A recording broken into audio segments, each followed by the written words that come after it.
Hi everyone, welcome back to Papa's Workshop. In today's video, I'm going to be showing you this brand new FOXAlien XE Pro CNC machine.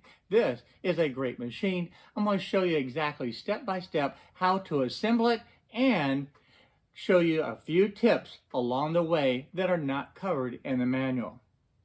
Plus, as a bonus feature, at the end of the video, when we start this machine up for the first time, and we go through the homing sequence using the offline controller, I'm going to show you a little problem that we ran into and then how to troubleshoot it and solve that problem.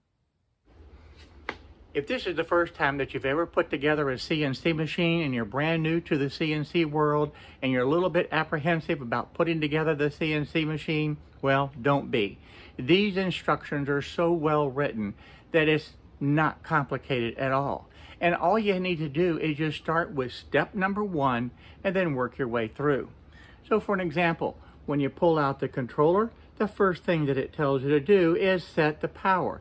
Switch it to either the 115 volts or the 220 volts, whatever you have in your area. Make sure that that is set correctly. If not, you can burn out the controller. And then as far as step 2, you do the same thing. Gather up all the parts. It tells you right across the top of the page exactly the parts that you need. And then it shows you how to lay the parts out to be able to assemble it. Doesn't get much easier than that. If you follow these instructions, even a brand new person that's never touched a CNC machine before will be able to effectively and easily put this machine together. So let's begin. Let's grab all of the different parts that we need. It tells you which part it is and how many of each item that you need. And from there, let's lay these items out on the workbench according to the way they're shown in the picture. You have a box of all the screws, and again, it tells you exactly what's in each section. So let's gather everything up before we start the assembly. So here we go. I have all the screws, the flat washers, and the lock washers, and I have the frame actually laid out the way that it should be. From there, it's time to put this together. And very simply, all you need to do is just put the screws in and tighten it up. Now at this point, do not tighten each screw individually, just loosely put it in. And the one thing that doesn't really cover, put the lock washer on first and then the flat washer. That's very important to do it in that sequence, and then put that screw into the hole and into the threaded end of that frame. Very, very important to do. Now once you have all 12 of these screws in, then you can go through the process of tightening each and every one of them. After step 1, you have everything tightened up. That's the base of the unit itself. One of the things that it does not tell you to do is actually make sure that it's square. I think the reason that they do that is because these parts are so well machined that it's not necessary. But for me, I still like to be able to check it to make sure that this base is completely square. And let me show you how to do that. I have all 12 of these bolts now tight. And what I want to do is take a tape measure, and I'm going to measure from this corner to this corner, and that is 912 millimeters. And then I'm going to go from the other direction, and we're going to measure over exactly the same way, and that is 912 millimeters. So that is perfect. That's what you want to make sure, that this machine is completely square. Now when you move to step 2, you're going to do exactly the same thing. You're going to get the Y1 axis, the Y2 axis, and you're going to get these bolts. You're going to need 16 bolts of the M520. And then it tells you exactly how to be able to assemble it. Now in the box, it shows that you have the M520 right there, all 16 pieces. So literally, there they are right here. All I need to do is count them out, make sure that I have the 16 pieces, and I'll be ready to assemble the Y-axis. So I've counted out all 16, so that's good. Let me take the stretch wrap off of this and we're ready to assemble it. When you're taking off this plastic, make sure you're very, very careful with these wires because you don't want to take and have any damage to them. Now, if you can find the end of this, that certainly makes it a lot easier to be able to get this off. And I found the beginning of this, so that works out real well.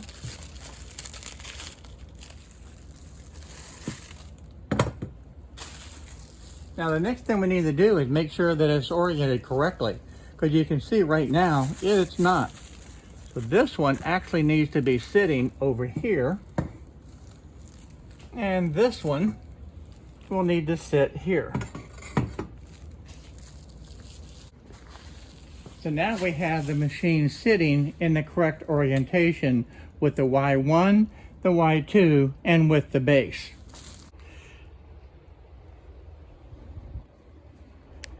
Now if you look carefully, you can see how those 4 holes are lined up perfectly. So all we need to do is put in the screws and do not completely tighten it. We're going to put in all the screws first, and then once they're all in, then we'll tighten them.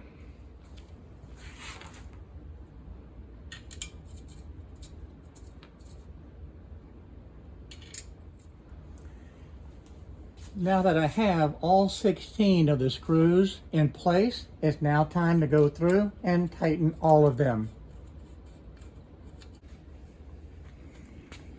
Now you want these tight, but you don't want to over tighten them. So that's plenty tight. Now there's one extra step that's not in the manual that I really want you to be able to do. Please don't skip this. These machines are being shipped all over the world, and as a result they get bounced around quite a bit. Vibration as a result can loosen some of these screws. So even though the screws that you're putting in, assembling this machine, are nice and tight, that doesn't mean that all the rest of the screws have been tightened. So please, take the time while you're doing the assembly and check and make sure that every single nut, bolt, screw, everything is tight on this machine. It will really pay big dividends in the long run. As I was tightening this side, I found that these screws were actually a little bit loose. Now again, this is no fault of the manufacturer. This is just as a result of the shipping. Those are good and tight.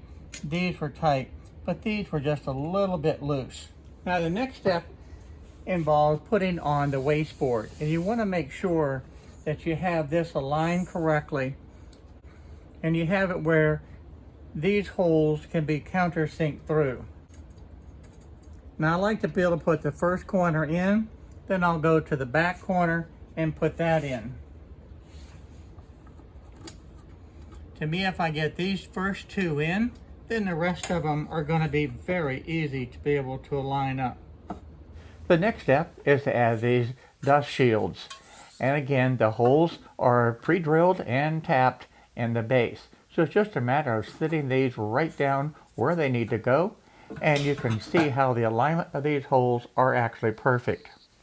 Having all of these holes pre-drilled and tapped throughout this whole entire machine makes the assembly process so easy. Just a matter of lining up the actual hole and dropping in the screw. Now the next step, it calls for the gantry to be put on here. Now it has this line right here for it to rest on, and then you have the holes here for the bolts. But you have to be very, very careful with these wires, because these wires are actually over like this. Now if you had tried to put the gantry on without making sure that these wires were out of the way, you could definitely have a problem, because you could easily damage these wires.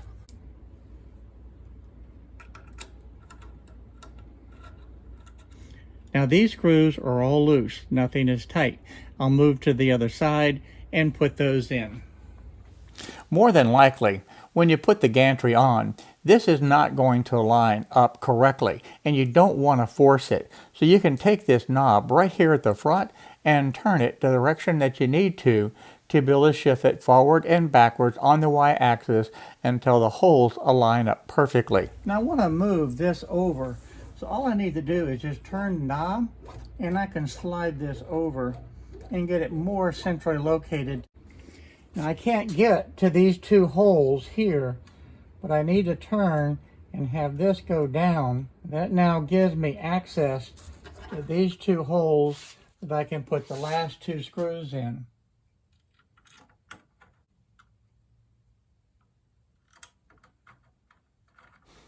With these four screws loose, you'll see that there is a movement left and right. You need to trim this Z-axis, and to do that you need a square. You want to be able to move this left and right until it lines perfectly with this square and there's absolutely no gap along that space. Once you have that, then you can tighten the screws. Hopefully you can see that little bit of a gap at the top versus at the bottom where it's hitting. So I need to move this over until there is no gap at all, because right now this would cut poorly if I was trying to flatten a piece of wood or do the surface of the wasteboard. This little bit would cause ridges in the carving. Sometimes the eye can't see the problem. So if I put this up and then drop a piece of paper, you can see that this is actually loose. So this is still shifted too far in that direction. It catches at the bottom. You can see where it stops right there, but there's still room for that paper to slide through. Now right now I have this screw and this screw tight, and I want to see if third time is the charm. So we're going to put that right there. We'll take my piece of paper and we'll drop it in, and yeah, that is tight. Down at the bottom, that is tight. Perfect. That's what you want. And of course it's tight down here. The paper is not going to slide through. That's what you want. So now I'll go ahead and tighten these last two screws.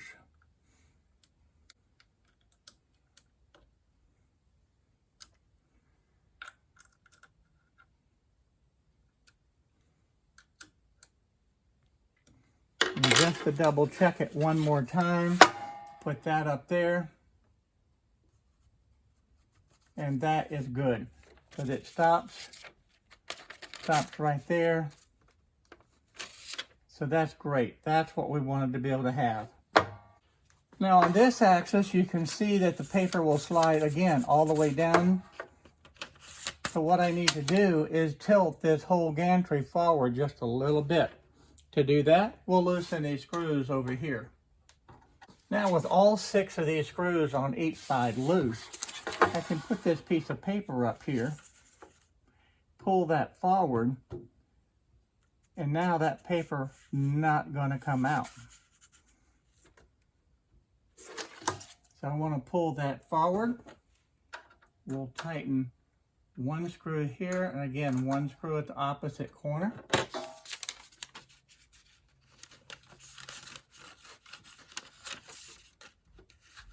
So that's sitting right there, and that's not coming out. And again, it's tight down here. Perfect. So those two are tight. We'll do the same thing to the other side. Now I only have 2 screws on each side tightened. Let's double check it one more time. So that's tight. And that's real tight too. So that's how you trim the machine, both on the x-axis and the y-axis. And that's going to make carving a whole lot better when you surface the projects. So now we'll go back and tighten up all of these screws.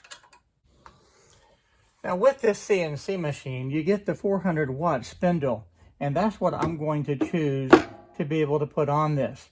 Now you get the mounting bracket for this spindle.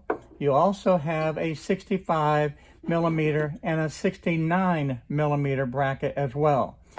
So the 69 millimeter and the 65 will work your DeWalt 611 or your Makita brand routers or something similar to that. So these two I'll set aside, and I'm going to mount this one right here at the bottom.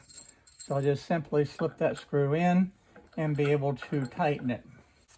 When we did the trim operation of this, we made sure that that was perfectly perpendicular to the wasteboard.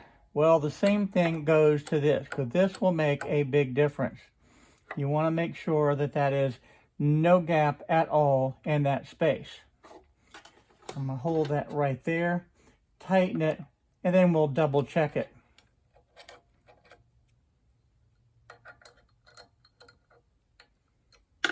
And again, I'm going to use my paper trick to see if that will slip in, and that will not on either end. So that is going to be perfect. This way is going to be just fine because we actually squared this portion of the Z-axis. So I can now tighten these screws, and then I will drop the spindle in. Now make sure you hold on to this, because it will drop and you don't want that to happen. Now it's time to add all of the brackets for the drag chain. And now you can see there's 4 different types of brackets. Each one of them is different. And I have the M5 6 screws that will be mounting this. Now this first bracket gets mounted right here.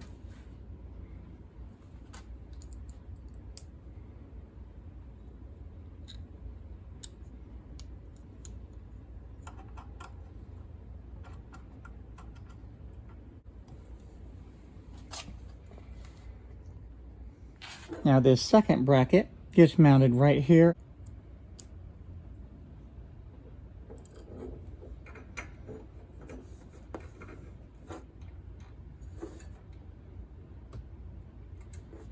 Okay. And we have to be real careful with these wires, but this bracket will get mounted right there.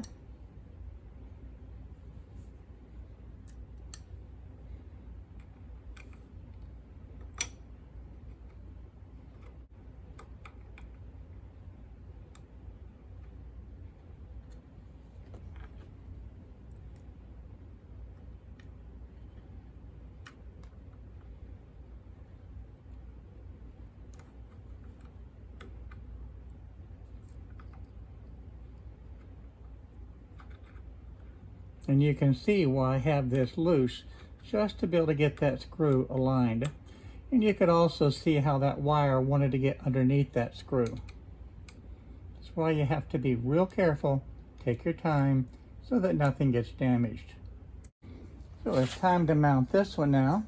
And this one actually gets mounted this way. So I'll put the screw in the hole.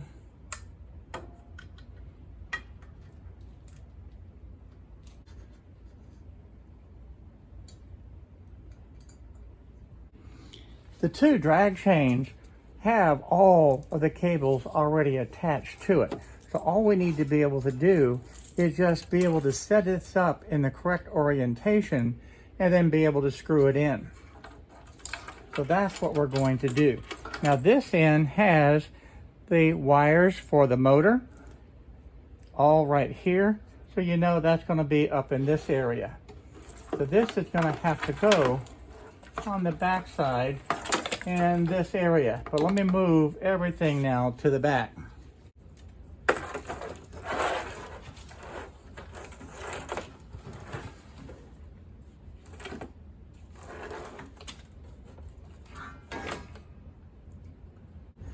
So this will go right here, and then this will actually sit up on top. Again, I gathered up all the flathead screws required to put these drag chains in. Now it takes 2 screws at each end, and they go into the pre-drilled and tapped holes in the brackets. When you're unrolling this drag chain, you want to be very careful to make sure that you do not damage any of the wires that's located inside of these drag chains. Now that they're in place, again, you're going to just put the 2 screws in. Now I needed some extra length here, so by straightening this out, I can pull this ever so slightly and give me the space that I need. And then I can rotate this around and set it where it needs to be. And now I'll be able to put these screws in. There's plenty of room in this drag chain to be able to easily move the wires left or right to be able to allow you to line up this screw with the hole in the bracket, and then just simply tighten it in. Okay, that completes it. Now all we need to do is connect all the wires. So now we just need to match up the X limit with the X limit, and we'll plug that in. We have the Z motor. There's 2 wires for that. We'll put that in.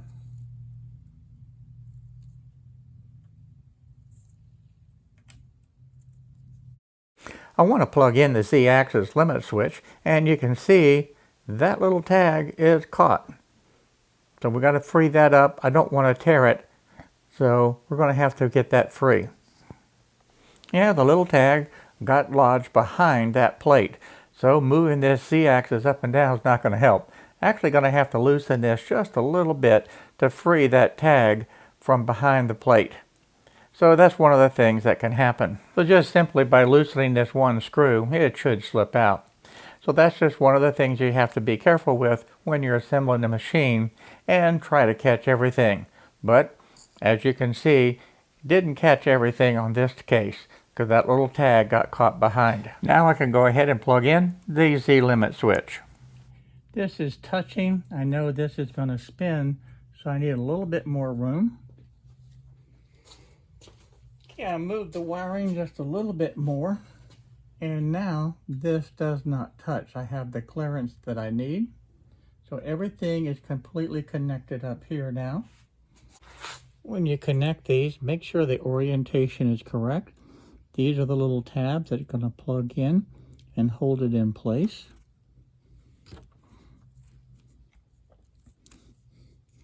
Same thing with this one versus the other side. So that will need to slide in just like that. And you'll hear it snap.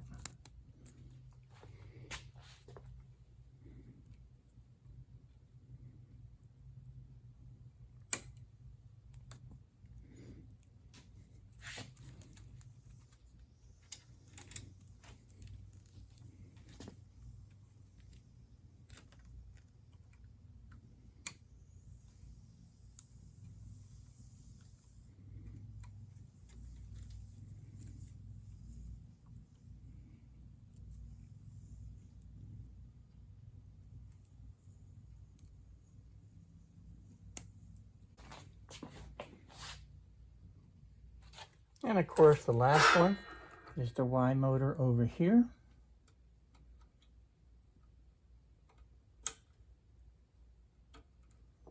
And that is done.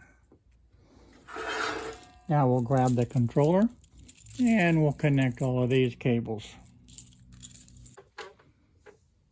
Now we have to get all of these cables plugged into here. And we also have the Z probe that's going to go into right here. Now again, don't let this intimidate you, because the good thing is everything is completely labeled, so it's going to make it very easy to be able to put together. And I'm going to start at the bottom and work up to the top. So I need the Z limit and the Y limit.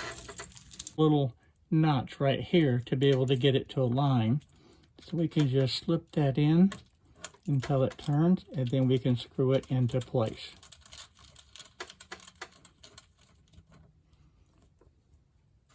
So that takes care of the Z limit. And now we need the Y limit. We'll verify that that is the Y limit. Same thing, we have that little notch at the bottom. So we'll slide that in.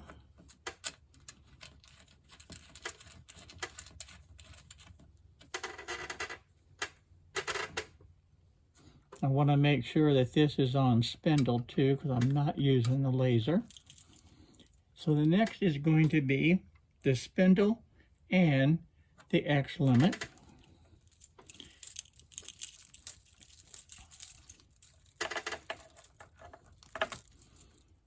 There's the X limit. There's my little notch. So now I need the spindle. So there's my spindle. Same thing, has the little notch there.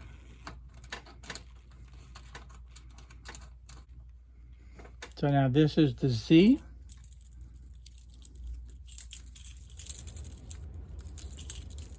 We have the two Z motors. One is the large, one is the small.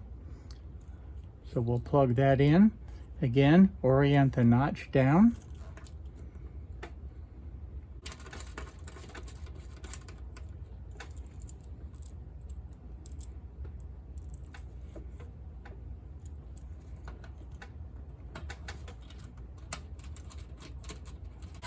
Now, in keeping with starting from the bottom and working to the top, I'm going to add the Z probe now.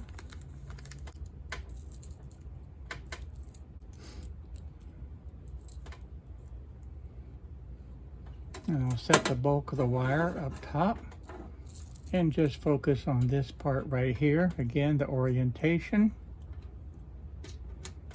Now we're looking for the Y2. Again, a large one and the small one. I think you can see that it really doesn't take a lot of time to be able to put all this together, and it's actually quite easy to be able to accomplish. And that completes all of the wiring. The only thing that's left is just to plug in our power source. For the first time turning this machine on, I'm using the built-in offline controller. And when I turn that on, you have two choices. You have the controls and you have the files. When you first turn it on, you're going to see the alarm right up top. So we're going to hit unlock, and then it switches to the idle.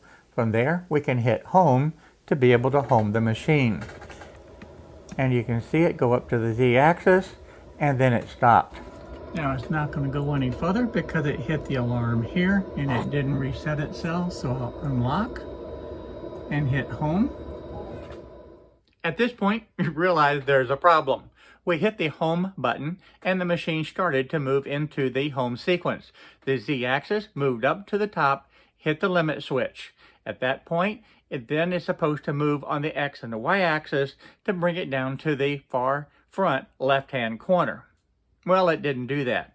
So it's time to diagnose the problem. Now, in the beginning, I said that during shipment, screws can come loose and things can move. Well, that's exactly what happened. Looking for the solution to the problem, you can see right now there is a space between this plate and this wheel. It moves freely. Well, what had happened was that this had actually loosened in shipment, and this was all the way over and touching this plate. Now, it wasn't causing a problem because it would still move up and down, but when this trips, that was what caused the problem. So when you go through the Z-axis, this actually should move all the way up, and it hits the stop, and then it moved down just slightly.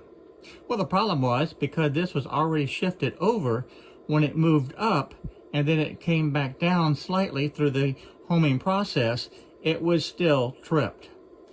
All I needed to do was be able to adjust this limit switch back in this direction so that there's a little bit of gap here, and then tighten the screws. Now there's one screw at the top and there's also one screw at the bottom. Once I had that adjusted, you now see that little gap there, and it would work perfectly. I'm going to home the machine right now, and you'll see this come all the way to the top, and then it'll move back down.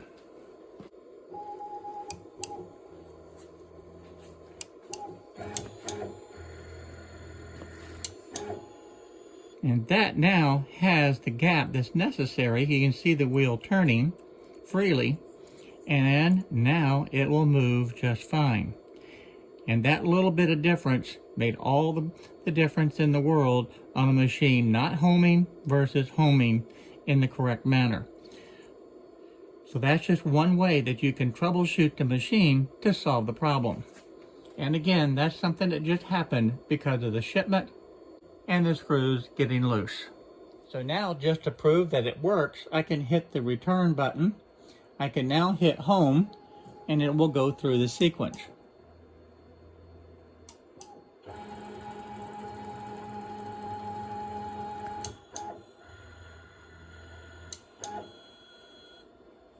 And there you go. The machine is working perfectly fine, and we're ready to do our first project.